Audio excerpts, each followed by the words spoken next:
Today, we're going to be reviewing Knucks Convenience from a game called Face to Fathom.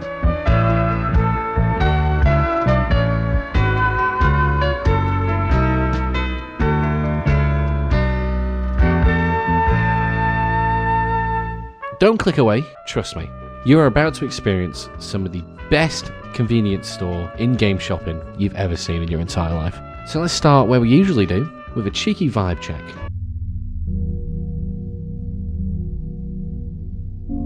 First thing I want to touch on is this welcoming chime as soon as you walk through the door. Absolutely beautiful. Also, you'll notice music as soon as you enter. It is scientifically proven that a shop will sell more and people will have higher total in basket value if there's music than if there isn't. So I mean, you're just stupid if you don't have music.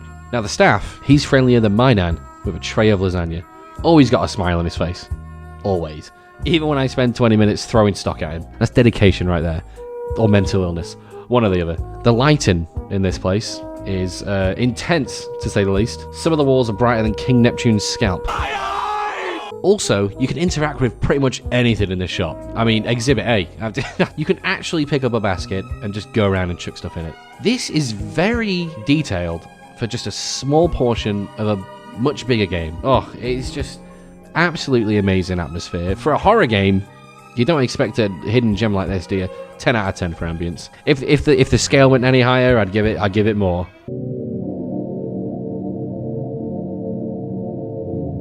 So I checked the cereal, $3.99. Not too bad, that. Not too bad.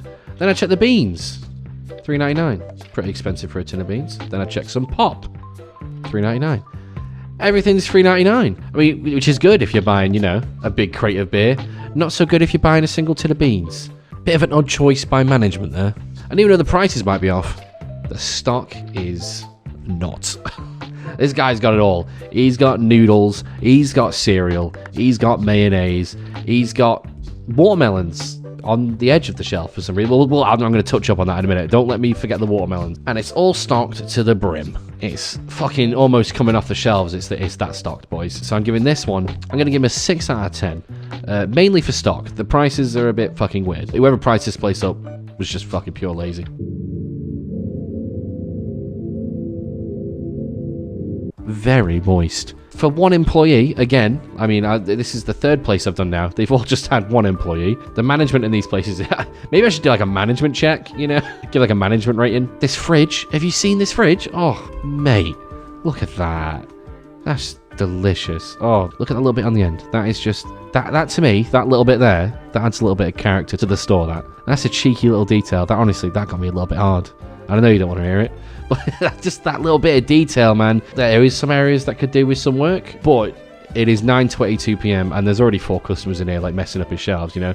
There's just nothing you can do about that. This guy's doing his best, and unless you're passively aggressively following the customers around and facing up while they pick things up, which I do, by the way, yeah. If it's like 10 to 10 and you're coming in, you're going to get a passive-aggressive face-up. Now, the watermelons. They're on the top shelf, which is already a bit strange. But there's no shelf guard. Have you seen this? You're just waiting for an accident to happen here. I can see now while the tiles are damaged on the floor. This guy is losing at least 3 watermelons a week to customers just getting a bit too rough with the shelves.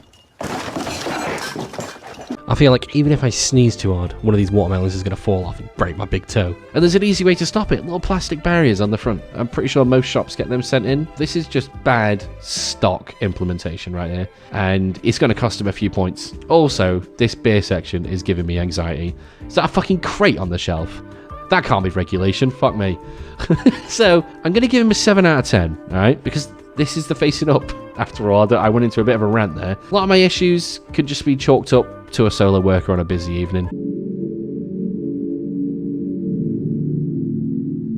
Now there is a mop and bucket out, which honestly is a good sign. It means he's cleaning. But when you're stacking watermelons this high, I mean, you're asking for mess. There is a weird mouldy box in the corner. It's kind of off-putting. That mouldy box could have come straight from a delivery. I mean, I've put boxes out at work before that have got a bit of water damage to them. They haven't been stored properly. But overall, this place, it looks clean. The VHS effect is making it a bit hard to get a good look at these floors, but they look clean to me, man. There's no dirt, it just looks generally clean.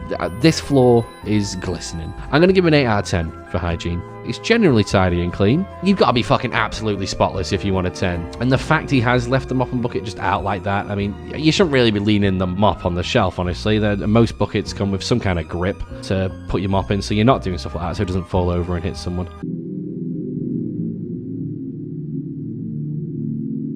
Ooh, let's touch on what we usually touch on first, the parking situation. It's great. I mean, there's 3 spots up front, 3 spots on the side, and next door, whatever this place is, 2 more spots. And I'm not sure what the traffic rules are like in America, but it looks like you've got street parking here as well. There's no double yellers. To me, there's no indication that you can't park there, but if I'm wrong, comment down below. Now, opening times. Couldn't really find anything to indicate it on the wiki or anything in the game, but it is 9:22 p.m. and this place is still open. So, minimum, I'm assuming, 6 a.m. till 10 p.m. To me, that's a typical opening time for like 99% of shops. So for accessibility, I'm going to give him an 8 out of 10. He's losing a couple of points just for the fact that the opening times aren't displayed clearly in or outside the shop. I mean, just put them in the window on a sheet of paper. I mean, that would have got you an extra point right there. It's just good practice.